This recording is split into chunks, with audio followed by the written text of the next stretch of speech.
En este episodio de Lo Inédito sobre los Evangelios podcast, comentamos el Evangelio del 18º domingo del tiempo ordinario y nos preguntamos, ¿qué es la codicia y cómo ser rico a los ojos de Dios?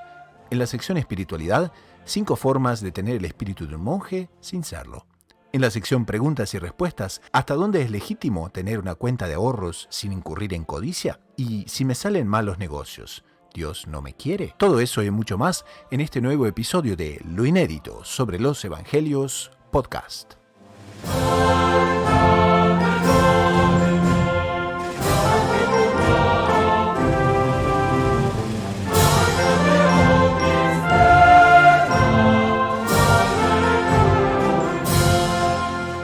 Antes que nada, saludamos a la audiencia, siempre creciente audiencia de Lo Inédito sobre los Evangelios, el podcast semanal de los Heraldos, y como decía, nuestra audiencia ya se extiende a Radio María Canadá en español, las websites Heraldos del Evangelio de Argentina, loinéditomultimedia.com y próximamente loscaballerosdelavirgen.org. Entonces, un agradecimiento a los oyentes por el apoyo y por el cariño que nos brindan, y agradecerles y recordarles también que pueden suscribirse tanto en las aplicaciones para Apple o Android, en iTunes, en iVoox y Stitcher para los que están más interesados en ese tipo de aplicaciones. Esto puesto, partimos hacia el tema de hoy, que es un evangelio profundísimo y que nos alerta muchísimo sobre los defectos del corazón humano. Ante los placeres, aun los legítimos que la vida en esta tierra nos ofrece, el hombre se olvida fácilmente de la eternidad para la cual fue creado. Y tratamos muchas veces de transformar nuestra vida en una existencia sin fin en esta tierra, en la continua felicidad terrena, olvidándonos de la verdadera eternidad. Y actuamos muchas veces como si el mundo sobrenatural no existiera. Y el Evangelio de hoy entonces nos advierte que esta posición es egoísta y está muy relacionada con un defecto llamado codicia. ¿Qué es la codicia? ¿Cuántas variantes tiene? ¿Y cómo ser rico, en definitiva? ¿Cómo ser rico delante de Dios? Son algunos de los interrogantes que serán respondidos en este programa. Para responderlos, hoy contamos con el auxilio de 2 de los principales integrantes de Lo Inédito sobre los Evangelios, que son el hermano Fernando Pío y el doctor Saúl Castiblanco. ¡Salve María! ¡Salve María, hermano Gustavo! Salve María, hermano Fernando, hermano Gustavo, gusto saludarlos y a la querida audiencia. Como ustedes saben, el hermano Fernando Pío Galán de los Heraldos del Evangelio es doctorado en Teología Espiritual por la Pontificia Universidad Santo Tomás de Aquino de Roma, es misionero en España y en Italia, y hoy el hermano Fernando Pío nos atiende desde la propia Fátima. Estoy guiando... con los Heraldos del Evangelio estamos colaborando con un grupo de peregrinos de 200 personas que nos han pedido que seamos los guías en todas las actividades que se realizan en el santuario. Es una bendición porque son prácticamente 2 días y medio sin salir del santuario. Hemos hecho esta mañana, toda la mañana el Vía Crucis, esta tarde tenemos misa en la Capeliña de las Apariciones, en fin, toda la oferta religiosa que este magnífico centro de oraciones que es Fátima, confesiones, conferencias, en fin, va a ser un periodo de retiro espiritual maravilloso. Bueno, entonces saludamos también a los peregrinos y les deseamos muchas bendiciones en el santuario de Fátima.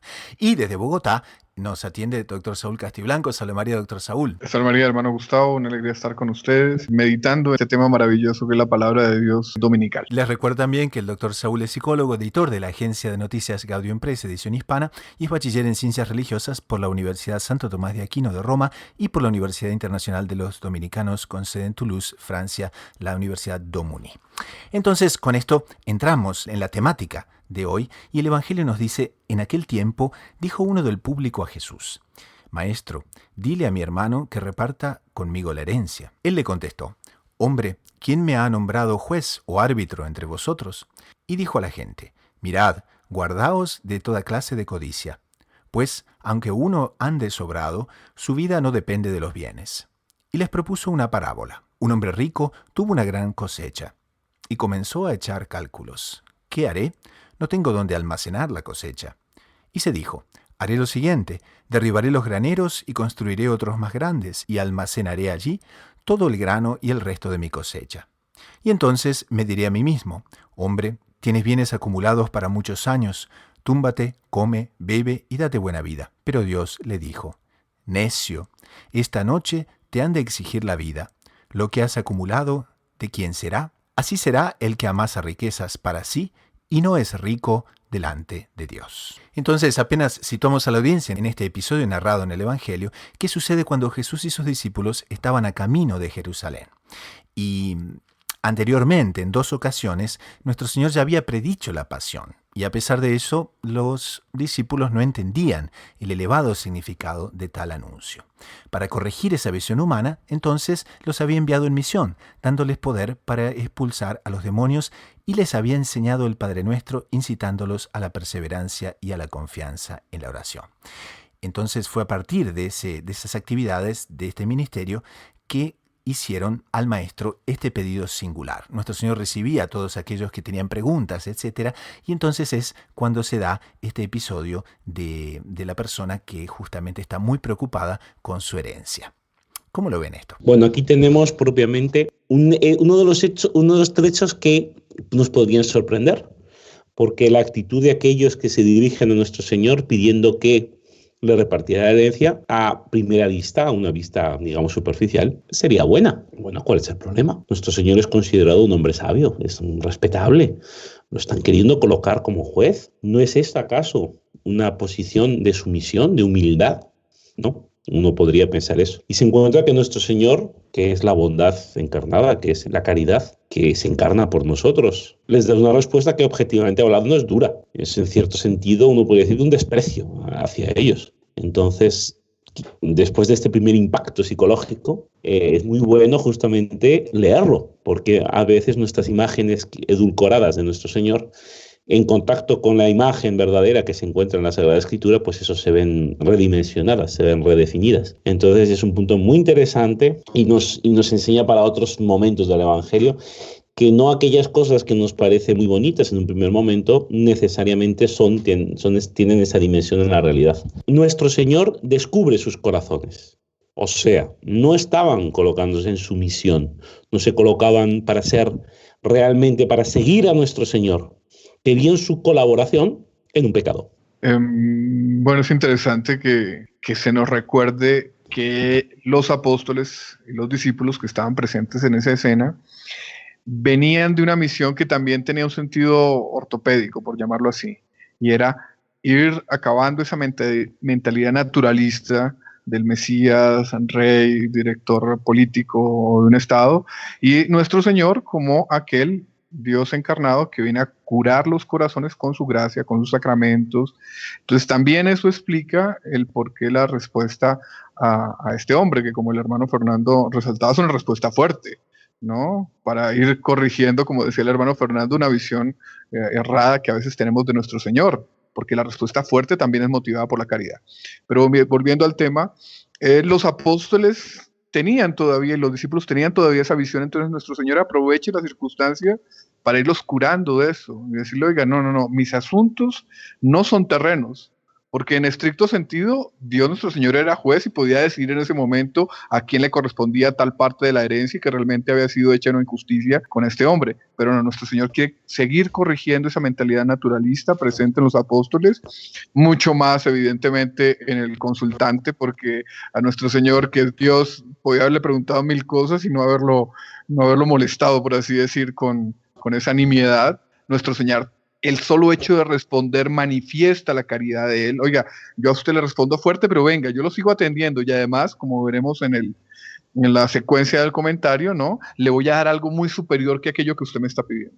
Aquí Monseñor Jonclad coloca una cosa que es realmente muy inédita y muy bonita, porque él explica que esta persona que hace la pregunta ya debería estar en su edad madura, había perdido a su padre y quería con eso de la herencia garantizar su futuro, pero encarado ese futuro como una perpetuidad en esta tierra.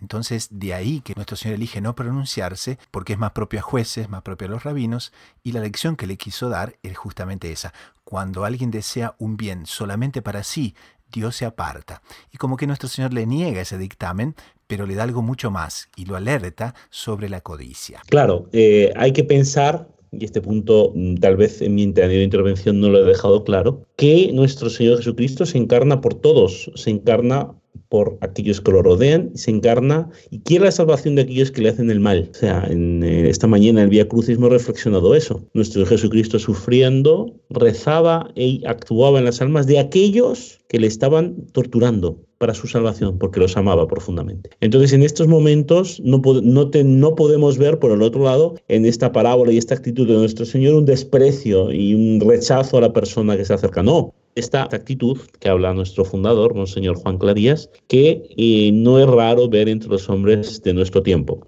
en realidad de todos los tiempos, pero actualmente digamos que se encuentra con bastante frecuencia.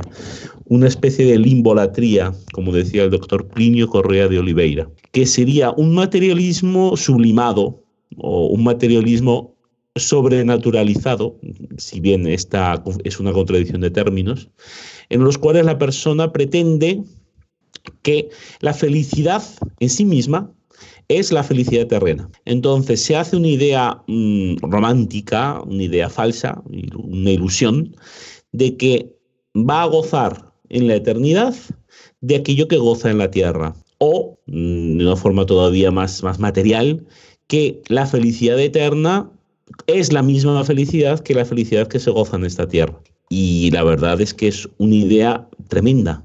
Y tremendamente equivocada, por supuesto, porque lo que nos proporciona a nosotros Dios no es en el paraíso, no es en absoluto una alegría terrena, pero multiplicada en el tiempo, una alegría eterna, como se dice hoy en día, 2.0.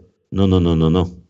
La alegría eterna que gozaremos en el cielo es el amor de Dios, es la presencia de Dios. Vamos a tener una alegría que nos supera, porque nos está satisfaciendo la sed más profunda de nuestra alma. Y si bien que nuestro cuerpo resucitará y durará eternamente este cuerpo glorioso y tendrá también placeres similares a los terrenos, serán unos placeres que se parecerán a los que son terrenos, como se puede decir, como una hoguera se puede parecer a un fuego pintado, en el sentido que sí da una idea, pero que en sí mismo no tiene punto de comparación.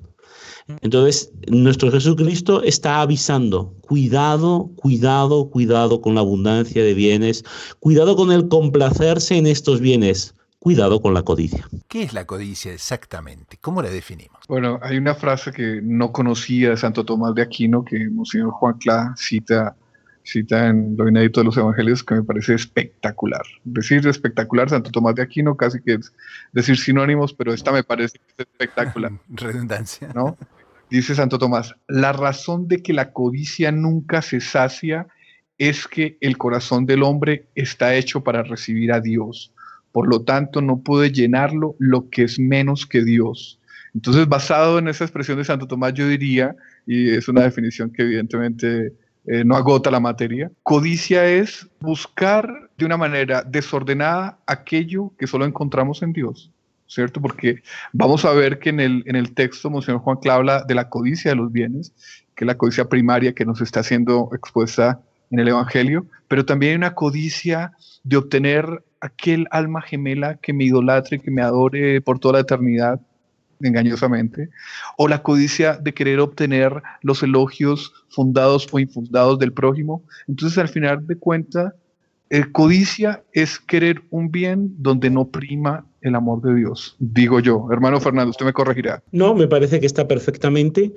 O sea, yo única cosa que añadiría a esta definición es: la codicia consistiría en acumular criaturas, o sea, cualquier cosa que no sea Dios, para que satisfagan en mi corazón aquello que solo Dios puede acumular. Por lo tanto, no únicamente los bienes tangibles materiales de esta tierra son susceptibles de codicia. Todo el mundo sabe que la codicia se refiere principalmente al dinero o a posesión de tierras. Pero es que también podemos ser codiciosos, pues esto, de la propia salud, de una forma que podría parecer paradójica, porque la salud es material, solo funciona en la tierra. También podemos ser codiciosos, pues esto, de relaciones humanas. Querer que otros me tengan en una estima que aparta a Dios de mi vida. También podemos tener la codicia justamente de honras, de honores, de la sociedad o de simples individuos. o incluso de la propia imagen que nos hacemos de nosotros mismos, que, como el doctor Saúl puede decir, es de las cosas más gigantescas que existen en la Tierra hecha por el hombre. La propia imagen que tenemos de nosotros mismos. Eso deja la muralla china como si fuera un poroto. Pero justamente esta codicia, como sacia en nosotros aquello que solo Dios puede saciar, por un lado nos hace olvidarnos de Dios, lo cual ya es tremendo, y por otro lado son los cantos de la sirena o el espejismo del oasis del desierto, que hace que vayamos detrás de algo que no nos sacia, y cuando ya no tenemos fuerzas, cuando ya no tenemos solución, aparece el padre de la mentira y se ríe de nosotros, porque ya se nos pasó la oportunidad de salvación. Entonces es un gran peligro para nuestra salvación. Y es justamente en ese aspecto que nuestro Señor decide anunciar esa parábola tan precisa, donde aquel hombre rico entonces está buscando a todo costo guardar, acaparar todo lo que de Dios ha recibido. Y cosa importante, él se olvida que la causa de toda la riqueza que tiene, la causa de toda esa riqueza que está tan interesado en acaparar egoístamente, la causa de todo eso está justamente en Dios. Porque ¿quién es el responsable del buen clima? ¿Quién es el responsable de la fertilidad de la tierra? ¿Quién es el responsable del sol, en definitiva, de la semilla que da fruto? Todo le fue dado por Dios. Y él justamente no, él quiere guardar todo eso, ¿no? Y quiere justamente acaparar al máximo. ¿Cómo se refleja la codicia y el egoísmo en esto? ¿Cómo lo ven ustedes? Claro, la codicia es atea y es grosera, ¿no? Es atea porque no se da cuenta esto que acaba de decir el hermano Gustavo. Lo que usted consigue no es, sino muy, muy secundariamente fruto de la intervención humana, de la intervención suya. Primariamente es de Dios, porque ¿quién le dio la inteligencia? ¿Quién le dio la oportunidad para hacer negocio? ¿Quién movió? Al final es Dios quien rige la historia.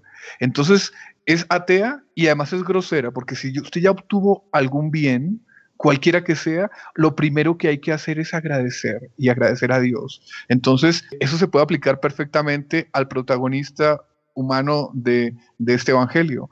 Él, que estaba delante de Dios encarnado, ¿cierto? No consulta sino una cosa muy pequeñita, muy, muy básica, consecuencia de su visión básica, atea y grosera, hemos dicho, que él tiene de la realidad. Cuando está al lado del maestro, digamos que él no tuviera en ese momento una inspiración muy clara para reconocerlo como Dios hombre, pero está enfrente del que ya todos reconocían como maestro, entonces ¿por qué no preguntarle el secreto de la paz, el secreto de la vida eterna, el secreto para encontrar la felicidad? No, él va y le pregunta una cosa, hágame de juez civil básico en este momento, ¿no? Bueno, entonces también la propia parábola es un reclamo de nuestro Señor a este hombre, pero a todos nosotros que de una u otra manera participamos de esa visión medio atea. Vengan, aquí es a consultar las palabras de vida eterna que dan la felicidad eterna. Y un punto importante también que sería bueno resaltar y preguntarle a nuestro panel es al respecto de cuál es la relación entre el espíritu de la codicia y la pérdida de la paz y la pérdida de la serenidad. Bueno, es justamente una de las características de la codicia, justamente es esta. En realidad es de todos los vicios, porque así como el alma busca a Dios, por lo tanto busca la virtud, y solo descansamos en la virtud. Entonces, cuando practicamos cualquier vicio, y yo diría especialmente la codicia, nuestra alma no descansa. ¿En qué sentido? El codicioso busca una acumulación. Esta acumulación, por su propia naturaleza de vicio, jamás se satisface. Jamás se satisface porque no se puede satisfacer, porque no estamos realmente dando al alma aquello que el alma necesita. Por lo tanto, ante la acumulación de 1000, el alma querrá 10.000. Ante la acumulación de 10.000, querrá 100.000. Y así sucesivamente, porque estamos intentando, a base de darles de agua, llenar un espacio que solo puede llenar Dios, que es mucho más grande que todos los océanos de la Tierra. Entonces entra lo que se llama el frenesí. La persona que al inicio buscaba los bienes para, teóricamente, satisfacer alguna necesidad, porque como somos seres humanos, vivimos en la Tierra y tenemos necesidades materiales que solucionar, entonces la persona acumula dinero para comprarse una casa. Una vez que ha comprado esa casa, le parece pequeña, se quiere una más grande. Una vez que tiene esa más grande, quiere una para el verano. Una vez que tiene una para el verano, quiere una segunda para el invierno. Y resultado, su vida entera se transforma en acumular bienes para necesidades que cada vez que parece que las ha satisfecho, se le presentan mayores. El ejemplo, entonces, de un espejismo en un oasis. Cuando consigues llegar a ese oasis, te das cuenta que ahí no está, pero que está en el horizonte. Entonces, esto de aquí quita totalmente la paz. Una persona codiciosa, una persona que no solamente gastará todas sus energías en acumular estas riquezas, sino que además, por la naturaleza viciosa de esta acumulación, tendrá todo el miedo, el pavor a perderlas, a que se las roben, a que el resultado vivirá en un estado de hipernerviosismo, rodeado de todo tipo de medidas de seguridad, controlando constantemente el estado de sus riquezas, con lo cual será un alma que viva en tal estado de electricidad y tal estado de ansiedad que una persona que lo vea de lejos, más que envidiar sus bienes, tendrá auténtica pena de este estado de hipernerviosismo en el que se encuentra. Y el psicólogo a bordo del programa, ¿qué nos dice sobre el hipernerviosismo cuando está relacionado con el egoísmo y la codicia? El hermano Fernando nos acaba de hablar del dinamismo de la codicia y también nos apuntó que es un dinamismo similar, por no decir igual, que es el dinamismo de todo vicio del pecado. Y usted, don Gustavo, nos habla de esa relación entre codicia y egoísmo, que es fundamental, y el egoísmo también está unido a todo pecado y a todo vicio, ¿cierto? Resulta que este hombre, ya el de la parábola, recibe bienes en cantidades, y ¿por qué no dice, oiga, bueno, hambrientos y pobres debía tener al lado suyo? ¿Por qué no dice enseguida, regalémosle algo a los vecinos? No, porque es que el egoísmo hace parte esencial de esa dinámica de la codicia y de todo vicio y todo pecado, ¿no? Y Monseñor Juan Clá, al respecto de eso, hace un comentario que nunca había leído, me parece completamente inédito como el título de su obra, y que me parece espectacular. Y él dice, la reacción de Cristo con el consultante del Evangelio nos muestra que cuando alguien desea un bien solamente para sí, Dios se aparta. En el fondo es lo que nos dice San Agustín, que Monseñor Juan Clá también lo cita, ¿no? Solo hay dos caminos: el olvido de sí mismo y el entero encumbramiento de Dios, o el contrario. Usted olvida a Dios y usted encumbra al hombre en el lugar de Dios, ¿cierto? Pero aquí Monseñor Juan Clá nos está diciendo algo terrible. El egoísmo, el solo pensar en sí mismo, aleja a Dios. Y después vuelve a advertir Monseñor Juan Clá en el comentario.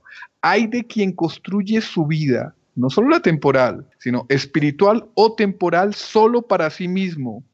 Tarde o temprano escuchará la misma advertencia salida de los labios de nuestro Señor al hombre de la parábola. ¿Cuál es esa advertencia? La advertencia es, ¿qué fue lo que usted acumuló durante su vida para ganar la vida eterna?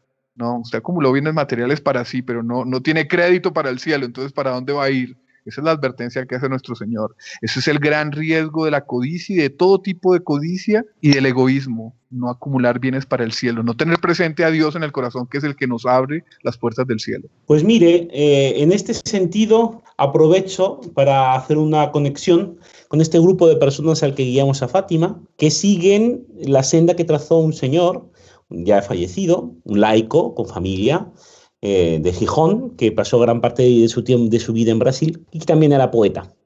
Entonces, en su epitafio de funeral colocaron un pequeño trecho que se adapta como un guante al Evangelio de hoy y que justamente relaciona este punto. Nosotros las riquezas que tenemos las hemos recibido de Dios para el beneficio de los otros. De nosotros, por supuesto, pero también de los otros, para el beneficio de la Iglesia.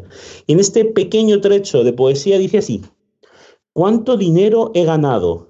¿Cuánto ahorré para mí? Y ahora, al verme enterrado, solo tengo lo que di. Antonio Colau Granda. Genial. Y además, para colmo, aparte de que está muy bien cogido, que demuestra un gran conocimiento de lo que es las riquezas materiales, esta persona no murió pobre ni mucho menos, murió con mucho dinero, pero realmente vivió esto que dice aquí. ¿Cuánto dinero he ganado? Solo tengo lo que di. Es una persona que pasó su vida dando mucho dinero, adoptando niños pobres, beneficiando conventos, haciendo donativos. Si algo se caracterizaba era justamente la cantidad de dinero que daba. Y realmente podría ponerlo como ejemplo concreto de persona que entendió que lo que recibía eran riquezas, que la recibía de Dios y la recibía para que se beneficiaran todos, los prójimos y él, porque realmente es una persona que tuvo una vida encomiable y digna realmente de ejemplo. Así que realmente tenemos que ver esto. Las riquezas nos las da Dios para que podamos disponer de ellas para ayudar a aquellos que lo necesitan. Recordaba, a raíz de lo dicho ahora por el hermano Fernando, un comentario del doctor Plinio Correa de Oliveira que decía que al abnegado, a la persona generosa de sí, todo el mundo le llega, todo el mundo quiere hablar con ella. En cambio, el que no es abnegado, todo el mundo le sale corriendo. Monseñor Juan Cla nos acaba de hablar de que hay muchos tipos de codicia, no solo la codicia del dinero, también la codicia del que quiere obtener la aprobación, la adoración de los otros. Bueno, ese tipo de personas, justamente todo el mundo le sale corriendo. Cuando la persona da de sí, esa persona es miel que atrae a la gente. Y yo creo que, relacionando otra cosa que habíamos dicho anteriormente, se puede decir también que se aplica la regla contraria. Cuando la persona usa los dones de sí, los dones que Dios le dio para sí mismo, hasta Dios se aleja. Pero yo creo que se puede aplicar una regla contraria. Cuando la persona usa los dones de sí para el amor de Dios y del prójimo, esos dones se multiplican. No solamente Dios se acerca, sino que los dones se multiplican, porque Dios le da más dones a esa persona. Entonces, concluimos el comentario del Evangelio del día de hoy, exactamente con las palabras que Monseñor John Cla escribe en su obra y dice: en resumen, la cuestión no es tener o no tener bienes materiales, sino ser rico delante de Dios. En consecuencia, no debemos ser románticos, vanidosos, procurar elogios, buscar el dinero con avidez, ser orgullosos. Ser rico delante de Dios significa no ser pretenciosos, sino ser abnegados. Ser rico delante de Dios es tener mucha fe. Esta es la riqueza a la cual Jesús nos llama. Practicar la virtud procurando hacer el bien a los demás y queriendo nuestro auténtico bien personal. He aquí la preparación para este viaje sin retorno. Viaje que no necesita pasaporte, carnet de identidad, tarjeta de crédito o visa de entrada. La entrada dependerá, eso sí, de la vida que llevemos en esta tierra, cuyo principal objetivo deberá ser agradar a Dios y ser enteramente fieles a su ley. Con esto concluimos el primer segmento del programa. Vamos a una pausa musical y de aquí a poco retornamos con la sección espiritualidad. Un instante y ya retornamos.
Pasamos ahora a la sección espiritualidad. En esta sección, como ustedes saben, exploramos temas centrales de la vida espiritual para el beneficio y el crecimiento de la audiencia. Y hoy justamente tenemos un artículo lindísimo que nos trae Gaudium Press, pero que viene de una muy interesante página llamada thecatholicgentleman.net, que tiene como objetivo inspirar a los hombres hacia la santidad. Y está dirigida por hombres católicos, justamente que tienen ese interés. Recomendamos este site con mucho calor. Y en este site aparece una reciente contribución del padre Paul Scheller, que es benedictino y es director vocacional de la Abadía de la Concepción, Conception Abbey, en Missouri, en los Estados Unidos. El título de la nota es súper sugestivo. 5 formas para vivir como un monje, y entre paréntesis, sin serlo. Entonces, en la sección espiritualidad de hoy, con el hermano Fernando, vamos a comentar un poco qué es exactamente, cuáles son esos 5 aspectos que el padre Scheller nos indica. Bueno, pues lo primero que quiero decir es que es una idea muy interesante y que la regla de San Benito no es una regla monástica, sino es la madre de las reglas monásticas. Se caracteriza por su brevedad. Esta regla no es una regla normal, una simple regla, porque es la madre, prácticamente podríamos decir, de las reglas monásticas. Se caracteriza por su concisión, por su breve extensión, es una regla muy pequeña, pero demuestra un gran conocimiento antropológico, psicológico y sobre todo espiritual de los monjes. Entonces, el hecho de este director vocacional haber extraído estas 5 reglas es sumamente interesante y reputo que será de gran interés para nuestros oyentes. La primera regla es cultivar el silencio. El silencio es no un momento en el cual no se emiten sonidos, sino un lugar teológico en el cual dejamos entrar la voz de Dios. O sea, no es sencillo y simplemente que no hay nada emitiendo un sonido, no. Es que estamos atentos a no dejarnos distraer por ningún otro agente emisor de mensaje que no sea Dios. Obviamente, una forma material de ayudarnos es justamente eliminar las fuentes de sonido. De hecho, es una cosa que caracteriza a nuestra sociedad actual. Las personas no aguantan el silencio. Se ponen en el coche, encienden la radio. Están caminando, se enchufan los auriculares. Llegan a su casa, encienden la televisión. Existe una especie de alergia a dejarnos interpelar por esta voz misteriosa de la gracia que habla en nuestros corazones, que es la conciencia, que es Dios. Entonces, por este motivo, empieza con esta preparación para la voz de Dios, que es el silencio. Entonces, la primera característica justamente es cultivar el silencio. Y la segunda es ser fiel a la oración diaria. ¿Cómo sería esto de la oración diaria, hermano Fernando? Es muy interesante porque, según San Benito, la oración debe ser breve y pura, a menos que se prolongue bajo la inspiración de la divina gracia. Aquí es un consejo, ser una fidelidad a esta oración diaria. No está diciendo qué es lo que se tiene que rezar, no está diciendo cómo, porque eso dependerá de nuestras características, de nuestra vida. Hay gente que podrá estar en una capilla, hay gente que se pasa el día viajando en metro, en tren. Eso no es el problema. El problema es tener nosotros un momento del día que sea todos los días, y que sea un momento estable. Por lo tanto, lo mejor es que todos los días sea el mismo momento, idealmente en un momento en que estamos tranquilos, que estemos descansados, porque si intentamos hacer oración al final del día, el sueño puede llevar la mejor parte. Pero se trata de una comunicación con Dios. La definición clásica de oración es elevar la mente a Dios o tratar a Dios como un amigo pidiendo las cosas necesarias para nuestra salvación. Por lo tanto, tener un momento del día reservado, privilegiado y constante en el cual nos podamos dirigir hacia Dios tranquilamente. No se trata de grandes oraciones, no se trata de largos periodos de tiempo. Si la gracia sí lo quiere, se encargará ella de ayudarnos. No, se trata de reservar un pequeño tiempo diario, eso sí, diario y fiel, en el cual podamos estar en contacto con Dios. Muy bien, la tercera característica a la que él se refiere es literalmente formar una comunidad auténtica. En este mundo tan lleno de individualismo, de redes sociales, de relaciones superficiales, ¿cómo viene a ser ese formar una comunidad auténtica? Yo creo que la palabra está en el auténtico. O sea, como estamos diciendo, no son contactos telemáticos. Podemos tener en nuestra red social favorita una cifra de amigos que superen los 7 ceros, pero no son amigos.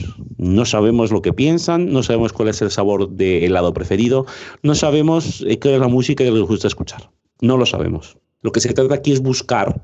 Nosotros, todo el mundo, quitando casos muy extremos, tenemos relación con una gran cantidad de personas.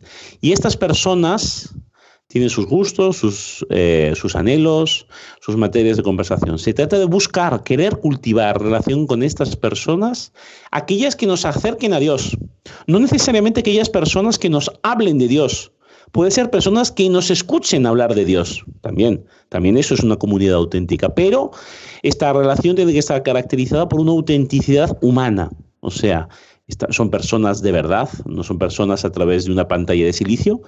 que tienen sus necesidades, que tienen sus anhelos, tienen sus gustos, y nosotros interactuamos de una forma humana, buscando el bien mutuo, tanto el de la persona en cuanto a mí, para propiamente crecer espiritualmente. Entonces, esto es una cosa que no se hace fácil, no es una cosa rápida, no se hace en 3 como 2 pasos, no. Puede llevar una vida, tener una auténtica comunidad espiritual con la cual nos relacionemos, pero lo importante aquí es justamente esta intención, tener en nuestras relaciones humanas esta intención, crear una comunidad auténtica que nos ayude a progresar en la vida espiritual. Ahora, hermano Fernando, aquí él también coloca un aspecto realmente digno de subrayar, y es que él dice que tener una comunidad y darse a los otros es estar dispuesto a invertir tiempo y energía para comprometerse personalmente con otras personas. Y uno ve, ¿no?, qué difícil encontrar personas que deseen colocar el tiempo, invertir su tiempo, invertir sus energías en otros. Sí, realmente, justamente es una de las cosas que, por un lado, propician las redes sociales y por otro, ese mismo lado, piden las redes sociales. Yo estoy con una persona en la medida en que esta persona me resulta graciosa, me resulta entretenida, me da algo. O sea, en mis redes sociales yo soy prácticamente un consumidor. Cuando esta persona pide algo de mí, pues esto, un tiempo para escuchar cómo le duele algo o el problema que tiene con su familia, yo hago la tendencia a hacer skip. Paso a otra persona, paso a otra actividad y la dejo en pausa, pues como si fuera un programa informático. Los seres humanos no somos hechos de silicio, sino de carbono. Funcionamos de forma distinta, no somos ordenadores. Tenemos alma, no tenemos bits. Entonces, esta concepción mecanicista es lo que arruina muchas veces en nuestra vida estas relaciones humanas. Además, nos pone en relación con el punto anterior del Evangelio, la codicia. Esto que nosotros tenemos, este tiempo, esta atención que podemos dedicar a aquellos que lo necesitan, son dados también por Dios. Y como dados por Dios, tenemos esta obligación de dárselo a los demás. Son auténticas limosnas, no son limosnas económicas, monetarias, pero son limosnas auténticas. Esa media hora que yo tenía destinada a una actividad que me era tan placentera, la doy en limosna para escuchar a esta persona a la cual yo no voy a poder ayudar de una forma material porque esa persona está con un futuro cáncer. Yo no soy médico, yo no soy radiólogo, yo no se lo voy a poder curar, pero estoy media hora pacientemente escuchándole sus anhelos, sus dudas, sus temores y queriéndole hacer bien al alma. Esta media hora es una auténtica limosna y es necesario invertirla para conseguir el gran capital que es esta auténtica comunidad que nos va a ayudar a crecer en la vida espiritual. Entonces, recapitulando, la primera fue cultivar el silencio, la segunda, la oración diaria, la tercera es formar una comunidad auténtica, la cuarta característica de las 5 es hacer tiempo para la lectio divina. ¿Qué es la lectio divina exactamente, hermano Fernando? La definición clásica de la lectio divina es una lectura lenta y orante de las Sagradas Escrituras con una finalidad, con el ánimo de entender la palabra de Dios para con ella buscar la paz en la presencia de Dios. No es una simple lectura, no es una lectura que nos informa, que permite acumular datos de conocimiento sobre el libro y el denominado Biblia, no. Es una auténtica lectura orante. En cada trecho que leemos de la Sagrada Escritura, buscamos cuál es el significado literal, o sea, qué es lo que nos transmite el texto, cuál es el significado teológico, cuáles son los valores espirituales que este texto produce para la Iglesia y, el más importante en cierto sentido, cuál es la aplicación de estas dos lecturas en mi vida concreta, cómo este trecho concreto de la Escritura reproduce o da la solución o me muestra el camino a hacer en mi vida concreta de hoy. En cierto sentido, sin querer echarme flores, los comentarios a los evangelios que hacemos en este programa constituirían un tipo de lectio divina en la medida en la cual el que nos escucha aplique los principios espirituales aquí explicados a su propia vida interior. Porque, repito, la lectio divina incluye estas 3 dimensiones. La lectura literal del texto sagrado, su explicación y aplicación doctrinal y la voluntad de aplicar estos principios en la propia vida espiritual. Y la última forma de vivir como un monje sin serlo es la práctica de la humildad. La práctica de la humildad es realmente el inicio, como dice en la página, es el primer escalón de una escalera con 12 peldaños que el monje o el que quiere vivir como un monje debe ascender. Aquí se habla explícitamente del temor de Dios. La humildad sería la actitud del alma que vive en temor de Dios. Quiero explicar bien lo que es este temor de Dios porque frecuentemente se dan incomprensiones sobre el tema. ¿Cómo podemos tenerle miedo a Dios, que es un Padre benévolo? Uno podría pensar que este miedo a Dios sería una cosa mala. Y de hecho el miedo a Dios lo es. Porque el miedo a Dios presupone que estamos delante de una entidad o mala o que, sin ser mala, nos puede dañar. Por eso la Iglesia no habla de miedo de Dios, habla del temor. Parecen dos sinónimos, pero la actitud es radicalmente distinta. ¿Por qué? Porque nosotros delante de algo muy precioso, imaginémonos que nos colocan en las manos unos 100 diamantes pequeñitos. Cada diamante son $1000. Míralos, toma, nos lo ponen en las manos. Sufriríamos en el instante un momento de miedo. No sería miedo, sería temor, porque el diamante a nosotros no nos va a dañar, no somos hechos de cristal, no nos raya. Pero, uy, ¿y si lo pierdo?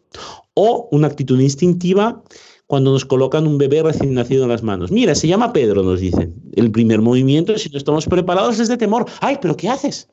No hay nadie tan débil que le tenga miedo a un bebé recién nacido. Tenemos miedo, tenemos temor, expresamos una preocupación de nosotros dañarlo al bebé, no que el bebé nos dañe a nosotros. Pues una cosa similar es en la línea lo que tenemos, la actitud que tenemos que tener delante de Dios. No que Dios nos pueda dañar, sino que nosotros podamos, entre comillas, dañar a Dios. A Dios no lo podremos dañar, porque Dios es sumamente poderoso, es todo poder, nosotros somos sus criaturas, pero tenemos esta capacidad, infelizmente, denominada pecado, de dañar el amor de Dios. Entonces, este temor de Dios es, delante de Dios, mantenernos en una actitud atenta para en ningún momento no ser fieles a este amor que Dios nos tiene hacia nosotros. Eso es el temor de Dios, es el inicio de la santidad. Entonces, esta actitud de humildad es imprescindible, porque ya nos está colocando en la auténtica relación delante de Dios. Somos sus criaturas, dependemos enteramente de Él. Todo lo que tenemos, todo, nuestra esencia, nuestra forma, depende de Él. Entonces, en cuanto dependientes, seamos reconocientes, o sea, démosle gracias por absolutamente todo. Si no fuera a llevarlo al absurdo, le tendríamos que dar gracias por cada expiración de nuestra respiración. Porque también eso depende de Él. Nada en esta tierra es exclusivo de nosotros. Siempre dependemos de su bondad, de su benevolencia y, lo sabemos por la fe, es el que más nos quiere.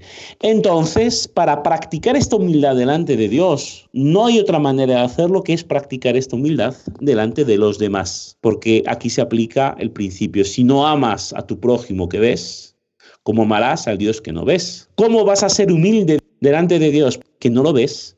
Con el cual no te relacionas si no eres humilde en relación con el prójimo con el que te relacionas continuamente. Entonces, esta relación de humildad delante de Dios es la de considerarse criatura. Entonces, hará que delante de nuestros hermanos, no necesariamente de esta comunidad que hemos hablado, no, delante de cualquier conciudadano, de cualquier prójimo que nos encontramos con la calle, vamos a ser honestos, vamos a ser sinceros, vamos a ser sensatos, a cumplir correctamente con nuestros deberes.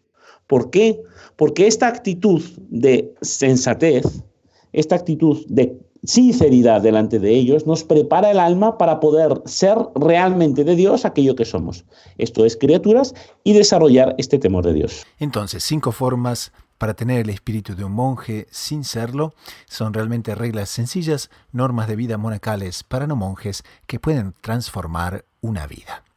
Entramos ahora en la sección preguntas y respuestas, que son las preguntas de los oyentes y las respuestas de los integrantes del panel. La primera pregunta que nos llega es muy relacionada con el tema de hoy y dice: ¿hasta dónde es legítimo tener una cuenta de ahorros sin incurrir en la codicia? Bueno, yo creo que los comentarios que se han realizado del Evangelio nos dan ya las pistas para responder esta pregunta. La cuestión no es tanto tener 1, 2 carros, 1, 2, 3 cuentas, sino a quién tengo yo en primer lugar en mi corazón. Y en esa línea quiero leer otro comentario de Monseñor Juan Clá en lo inédito de los Evangelios. Cuando los hombres excluyen a Dios de sus vidas y suplantan el lugar central que le es debido, toda especie de desgracias y castigos caen sobre ellos. Uno se puede apegar a 10 millones de dólares como a 10 dólares. Uno se puede apegar, claro, es más fácil normalmente apegarse a 10 millones de dólares, quitarle el puesto a Dios y colocárselo a los 10 millones de dólares. Pero también la persona se puede apegar a los 10 dólares, ¿no? Inclusive Monseñor Juan Clá da un ejemplo, el que tiene 100 monedas puede estar apegado a 100 monedas, se le pierde una, queda apegado a 99 monedas, pero si se le pierde 99, queda más apegado a esa una que le restó. Pero lo importante es quién está en primer lugar en el corazón. ¿Está Dios? Toda esperanza, todo conseguido. No está Dios, toda especie de desgracias y castigos caen sobre ellos. Nos encontramos, dice Monseñor Juan Clá, actualmente en una era de invenciones y magníficos descubrimientos científicos, impensables en tiempos pasados. Entre tanto, esas maravillas acarrean un nuevo y grave problema, pues muchos pueden ofuscarse con ellas y olvidarse de Dios. Cada uno sabe cuál es su objeto de apego que no es Dios. Puede ser un celular, puede ser una cuenta bancaria, puede ser el corazón de la persona amada. En primer lugar, tiene que estar Dios porque, como ya se ha dicho, solo Él sacia nuestra sed infinita. La siguiente pregunta es, en ciertos círculos de estudio bíblico, algunos dicen que Dios quiere nuestro progreso económico y la riqueza y el éxito en los negocios están vinculados con la predilección y bendición divina. ¿Hasta qué punto eso es verdad? Si me salen mal los negocios, ¿Dios no me quiere? Bueno, aquí la pregunta es bastante compleja, pero yendo directamente al núcleo de la cuestión, nos encontramos que realmente Dios quiere nuestro bienestar. Dios no es un sádico. Ahora bien, las pruebas de la vida son pruebas y son permitidas por Dios, colocadas por Dios, para poder demostrar que realmente lo queremos. No ante Dios, porque Dios conoce nuestro corazón, sino entre nosotros mismos.